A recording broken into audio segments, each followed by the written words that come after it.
What going on YouTube? It's your boy KNG Too Famous, man. And today we gonna be watching the Luka trade has been exposed, man. We gotta see why Luka was traded, gang. We gotta do a little investigation. Without further ado, let's just get into the video. Luka Doncic told reporters when he saw the trade, he checked to see if it was April Fool's Day. I did the exact same thing, knowing it was February, because none of this makes sense. It actually gets crazier the more time goes on. They traded a 25-year-old, like second best of his generation, for Anthony Davis in a pick. Mavericks GM Nico Harrison held an awkward press conference to talk about his thinking. Couldn't even answer basic questions. They asked, you said this helps in the short term and long term. How is this long term? Well, I think the long term is the time frame. I think he fits our time frame.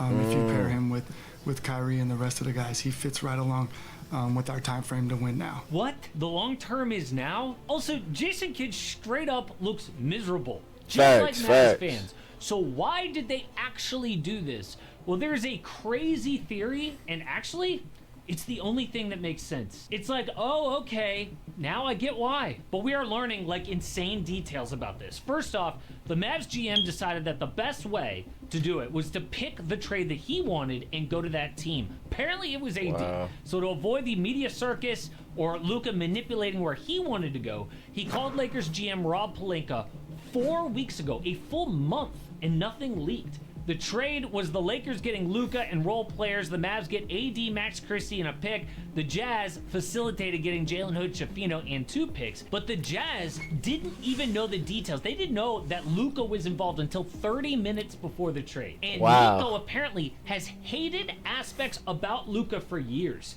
He was Kobe's close friend and representative at Nike. And he compared Kobe's work ethic to Luka and was disgusted.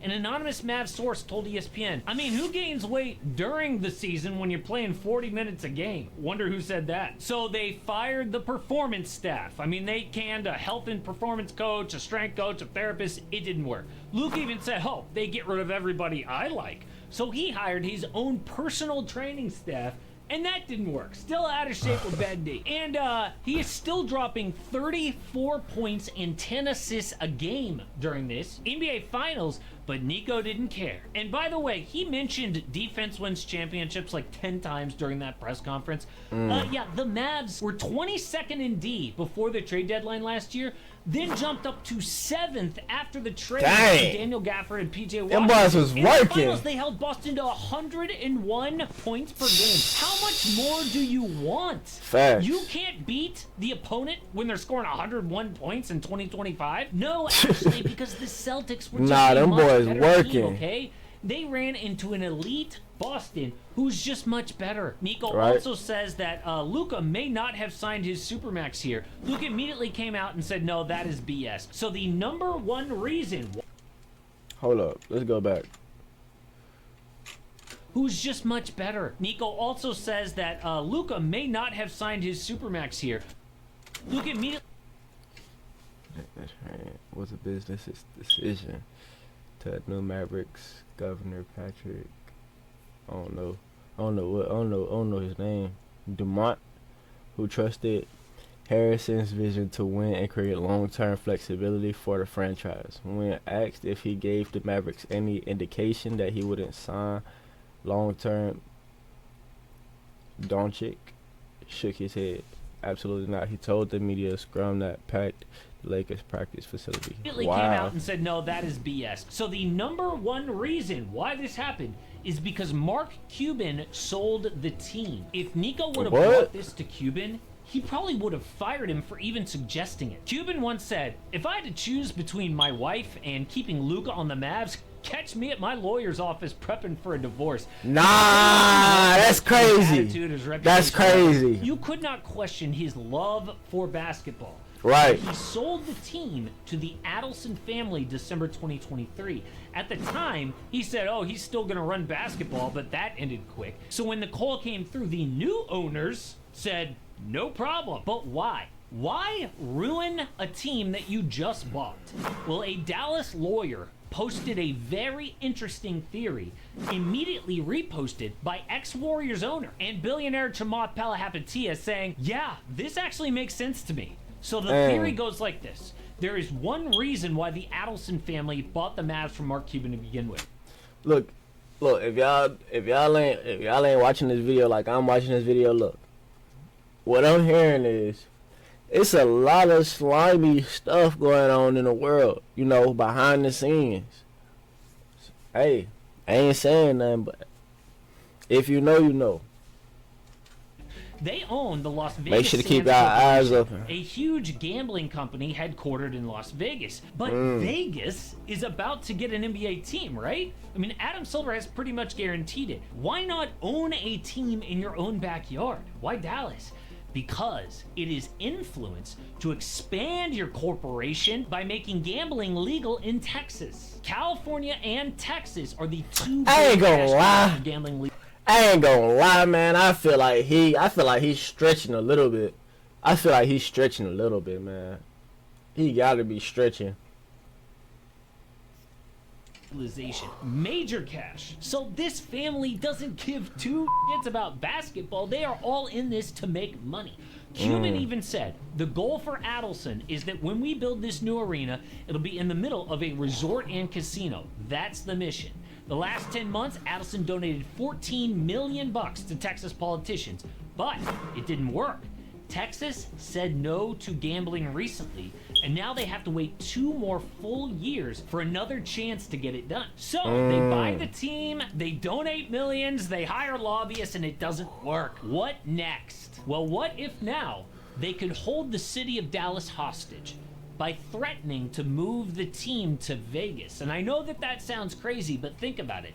The NBA would never let them move from the number 4 market in the US to a smaller city. But if they piss off fans so much that half the seats are empty, the team's not making money. I mean, Kyrie, AD, and Clay are so old, and they don't have any picks till 2031. I mean, the Mavs aren't just screwed now, they are screwed for years. Could have gotten a ton of picks to rebuild? Nope. They just got 1 pick, the Lakers in 2029, which at one time was considered a real valuable asset. Yeah, not anymore with Luka on their team. That pick sucks. And what about free agents? You know Kyrie actually went there to play with Luka? Play with Golden State. Said no to the Lakers for a better chance to win in Dallas. This trade screws all of them too. Facts. No free agent's gonna choose Dallas after this. So if ruining the team and fan base was your goal, it worked. Okay, they lost about 1 million followers on IG. Listen to diehard Mavs fans minutes after the trade went down. I'm not spending money with that organization. If I do go there, it's to throw fucking beer bottles on the court. There's going to be thousands of fans like me, if not more, who will probably not pay any more attention to this team ever again. I can't find a single... I ain't gonna lie. People get real hurt about this. People get real hurt about this situation. Hey, I feel it. I feel it. If that's their favorite team, you know, you gotta stand behind it, bro. You got it. You feel me? You gotta stand on it, bro. You gotta stand on business. That's crazy. Fan that's happy about this. And in fact, I'm seeing a lot of fans say, I'm done with this shit. And isn't it weird that the Mavericks just said that they would refund any season ticket holders who aren't happy with this trade? When does a franchise ever apologize to their fans like this? It's like they're saying, we don't need your money. We don't even need fans. So in 2 years, when that Texas gambling vote comes up again, the Adelsons can say, hey, Dallas hates this team anyway. I mean, tons of money and jobs are going to leave this state if you don't take gambling seriously. So the Post says the Adelsons didn't trade Luka to the Lakers for old Unibrow Davis.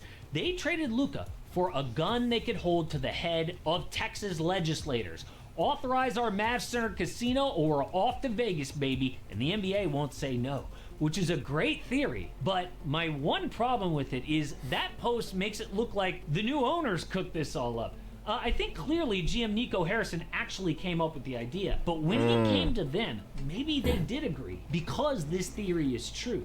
I mean, if they bought the Mavs for legalization of gambling anyway, and it didn't work, why not do a crazy plan B? See, bro, everything in this world got little pawns, bro. You feel me? You knock one down, then the whole thing just come crashing, bro. I'm telling you, bro. I ain't saying that, but it's a lot of theories out there, man. That if y'all wanna look further, y'all do that. Me personally, it ain't none of my business. I'm Big Ben. But what's really crazy is this trade is so unbelievable that it takes a wild conspiracy theory like this for it to actually make sense. But another trade is getting a lot less buzz, rightfully so, but it is a huge deal that San Antonio got De'Aaron Fox. The Kings are actually pumped about the Luka deal because it takes the focus off how dumb they were. So I broke down that entire trade and how the Spurs absolutely stole De'Aaron Fox from Sacramento. Alright. If y'all like this video, man, make sure to hit that like, comment, subscribe, turn on post notifications, you know, do all that. And if y'all want to come back for another video, let me know, man. I'm gonna be dropping. Peace out.